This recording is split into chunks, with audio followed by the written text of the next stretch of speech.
அனைவருக்கும் வணக்கம். எங்கள் சேனலை லைக் பண்ணுங்கள், சப்ஸ்கிரைப் பண்ணுங்கள், கமெண்ட் பண்ணுங்கள், ஷேர் பண்ணுங்கள். தேங்க்யூ.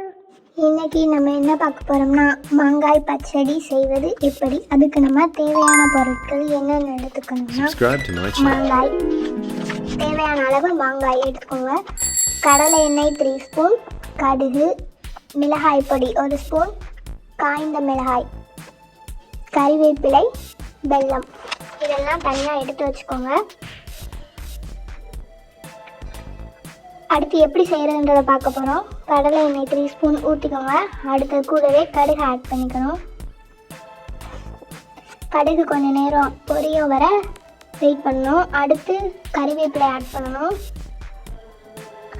அது கூடவே காய்ந்த மிளகாய் ஆட் பண்ணிக்கோங்க.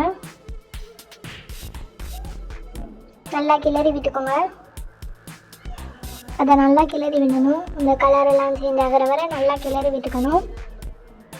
அது கூடவே நம்ம கட் பண்ணி வச்சுருந்த மாங்காயும் சேர்த்துக்கணும். Subscribe to my channel. Cut பண்ணி வச்சுருந்த மாங்காயும் சேர்த்து நல்லா கிளறி விட்டுக்கோங்க. நல்லா கிளறி விட்டுக்கணும். கொஞ்சம் உப்பு சேர்த்து, தேவையான உப்பு சேர்த்து நல்லா கிளறி விட்டுக்கோங்க.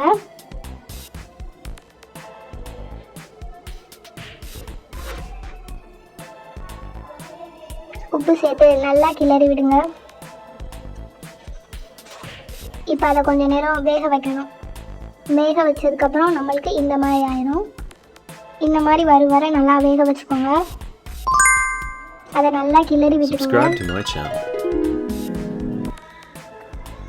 நல்லா கிளறி விட்டுக்கோங்க. அடுத்து நம்ம என்ன சேர்க்க போகிறோம்னா வெல்லம் சேர்க்கணும். அந்த தேவையான அளவு மாங்காய்க்கு ஏற்ற மாதிரி வெல்லம் சேர்த்துக்கணும். வெல்லம் தேவையான அளவு இப்போ நம்ம வெல்லத்தை போட்டாச்சு. அடுத்து நம்ம நல்லா கிளறி விடணுங்க. நல்லா கிளறி விட்டுக்கோங்க. இந்த மாதிரி ஆயிடும். அது கூடவே 1 ஸ்பூன் மிளகாய் பொடி ஆட் பண்ணணும். டேஸ்ட்டுக்காக மிளகாய் பொடி ஆட் பண்ணுறோம். இப்போ பார்க்கவே ரொம்ப டேஸ்ட்டாக இருக்குது. இதை சாப்பிட்டு பார்த்தா இன்னுமே ரொம்ப டேஸ்ட்டாக இருக்கும்.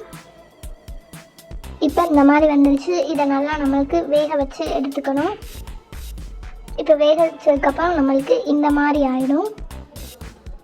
இப்போ நல்லாவே கொதிச்சிருக்கு, பார்த்தாவே தெரியுது. இப்போ ரொம்பவே நல்லா வந்துடுச்சு. இந்த அளவு வெந்து எடுத்துக்கோங்க. இப்போ மாங்காய் பச்சடி ரெடி.